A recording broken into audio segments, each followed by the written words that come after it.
छात्रों, साक्षी math class में आपका स्वागत है। हम बेटा एनसीईआरटी के क्लास 10th का मैथ एक्सरसाइज नंबर 1.1 स्टार्ट करेंगे, जिससे चल रही थी हमारी। तो इसमें बेटा 2 क्वेश्चन हो गए थे। हम जो है आपके लिए तीसरा क्वेश्चन लेके आए हैं। तो तीसरा क्वेश्चन है हमारा बेटा, जो बोर्ड पर लिखा हुआ है, ये कह रहा है अभाज्य गुणनखंडन विधि द्वारा निम्नलिखित के एचसीएफ और एलसीएम ज्ञात कीजिए। तो हमारा क्वेश्चन है बेटा 12, 15 और 21। ठीक है। तो बेटा देखो, अभाज्य गुणनखंड है। अभाज्य गुणनखंड हम कैसे निकालते हैं, हम बता चुके हैं पहले। तो पहले निकालेंगे बेटा हम 12 के अभाज्य गुणनखंड निकालेंगे। ठीक है। तो 12 के कैसे करेंगे बेटा, हम 2 गुणा 2 गुणा 3। तो क्या हो जाएगा बेटा, 2 की घात 2 गुणा 3। ठीक है। अब इसी तरह से 15 के निकालेंगे, तो 3 गुणा 5। ठीक है। तो ये तो हो जाएगा 3 गुणा 5। ऐसे ही आगे लेके निकालेंगे बेटा 21 के। तो क्या हो जाएगा, 3 गुणा 7। ठीक है। तो ये क्या हो जाएगा बेटा, इसका 3 गुणा 7 करेंगे तो क्या हो जाएगा जी, 7 3 21। ठीक है ना। तो 3 गुणा 7, कोई है नहीं इनका, तो यही रहेगा। हमें क्या निकालना है बेटा, पहले निकालना है HCF।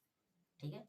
जब HCF निकालते हैं तो आपको ये ध्यान देना चाहिए कि HCF में हम क्या देखते हैं, यानी जो भी हमारे अभाज्य गुणनखंड हैं और उनमें जो भी कॉमन है, यानी जो भी संख्या क्या होगी, कॉमन होगी। अगर मान लो जैसे ये 3 है तो इसमें भी कॉमन, इसमें भी कॉमन, दोनों में कॉमन है ना। तो जो कॉमन संख्या है उसकी सबसे छोटी घात, ये हमारा कॉमन है।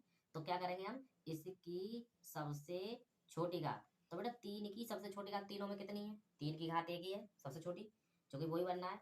तो ये हमारा क्या हो जाएगा, कॉमन, यानी 3। तो एचसीएफ कैसे निकालते हैं, सम में जो कॉमन है, जो भी इसमें है उसकी सबसे छोटी घात, वही हमारा क्या हो जाता है, एचसीएफ। अब हमें क्या निकालना बेटा, इसी का मान लो हम एलसीएम में निकालना। तो एलसीएम बराबर हो जाएगा, देखो हमें क्या होता है, अब एलसीएम में भी होता है। अब हम इसमें क्या ले लेते हैं, सबसे छोटी घात। ठीक है ना। अब हम क्या लेंगे, जो भी कॉमन है उसकी सबसे बड़ी घात और जो बचेगा। तो देखो अब 3 कॉमन है, तो 3 की सबसे बड़ी घात कितनी है, 3 ही है बेटा। ठीक है। गुणा, अब देखो पहले वाले में क्या बचा, 2 की घात 2 गुणा, इसमें क्या बचा बेटा 5 गुणा, इसमें क्या बचा 7 गुणा 7। सबका मल्टीप्लाई कर देंगे, तो 3 गुणा 4 गुणा 5 गुणा 7। ठीक है बेटा। तो देखो 5 20, 20 और 7 14, 14 3 42, 420। ये आपके आंसर हो गए इस सवाल के। ठीक है। ये हमारा ये सवाल हो गया कंप्लीट। एचसीएफ तो मैंने क्या बताया बेटा, अगर आपको एचसीएफ निकालना है तो जो हमें दे रखा है उसमें समय संख्याओं में जो कॉमन है, उस कॉमन फैक्टर की सबसे बड़ी छोटी घात लेनी है एचसीएफ में, जो भी कॉमन है, बस यही करना है हमें।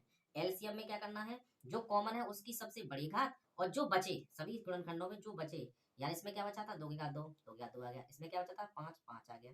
इसमें क्या बचा था, 7 7 आ गया। सबका मल्टीप्लाई कर देंगे तो ये हमारा क्या होगा बेटा, एलसीएम हो जाएगा। ठीक है। इसी तरह से अब इसी में सेकंड पार्ट है। तो सेकंड पार्ट में क्या है बेटा, देखो सेकंड पार्ट भी देखते हैं इसका। ठीक है। तो इसमें बेटा सेकंड जो क्वेश्चन है वो क्या है हमारा, 17 23 29। ठीक है। तो भाई देखो 17 के फैक्टर करेंगे तो 17, 23 के फैक्टर करेंगे तो 23, 29 के फैक्टर करेंगे तो 29। ठीक है। इसका क्या निकालेंगे बेटा, HCF। तो HCF क्या होगा बेटा, यानी जो कॉमन है, तो देखो हमें कॉमन तो है नहीं, तो हमारा देखो एक तो बेटा सबका फैक्टर होता है, होता नहीं होता है, एक सबका होता है। जब एक होता है तो कॉमन हमें क्या मिलेगा, एक एक तो मिलेगा, इसलिए इसका HCF कितना होगा, एक। अगर कोई संख्या कॉमन नहीं है तो उसका जो HCF होता है वो कितना होता है, एक होता है। ठीक है। अब इसी का हम क्या निकालते हैं बेटा, LCM।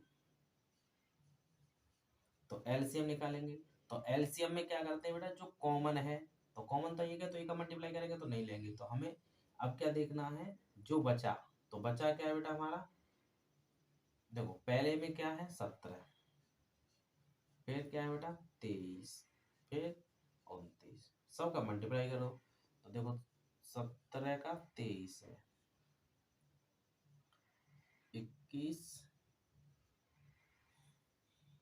21 2 3 2 5 14 1 2 और 1 3 1 9 3 से क्या और कितने का करना है फिर इसमें मल्टीप्लाई 29 का 9 81 9 3 27 27 और 8 35 दो का करना है बेटा 2 18 1 3 6 और 1 7 जोड़ लेंगे बेटा 9 3 8 5 13 ठीक है 7 10 और 11 तो आपका जो आंसर है वो कितना आ जाएगा बेटा 11,339 ये आपका आंसर हो गया इस वाले का ठीक है।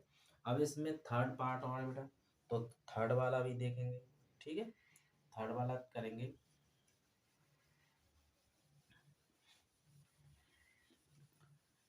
थर्ड वाले में भी एचसीएफ और एलसीएम पूछ रहा है बेटा ठीक है तो उसको भी हम देख लेंगे। तो थर्ड वाला है बेटा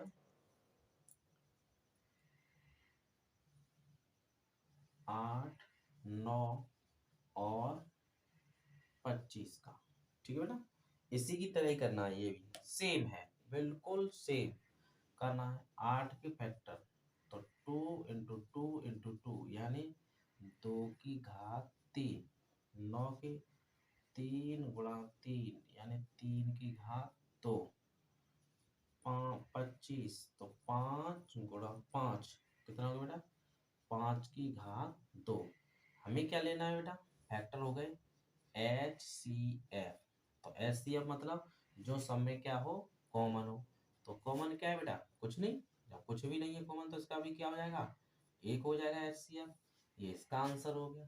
फिर इसका LCM निकालेंगे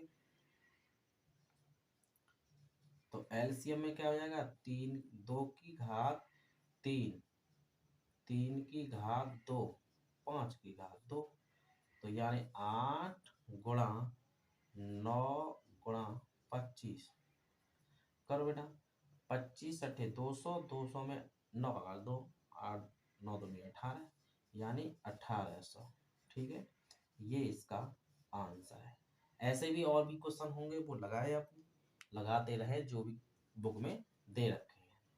अब हमारा जो क्वेश्चन नंबर 4 है ठीक है अब हम क्वेश्चन नंबर 4 देखेंगे इसी का चौथा क्वेश्चन है बेटा वो ये कह रहा है देखो HCF 306 657 कितना दिया है 9 LCM पूछा है 306 और 657 संख्या में ठीक है तो देखो हमारा जो होता है दो संख्याओं का गुणनफल दो संख्याओं का गुणनफल बराबर HCF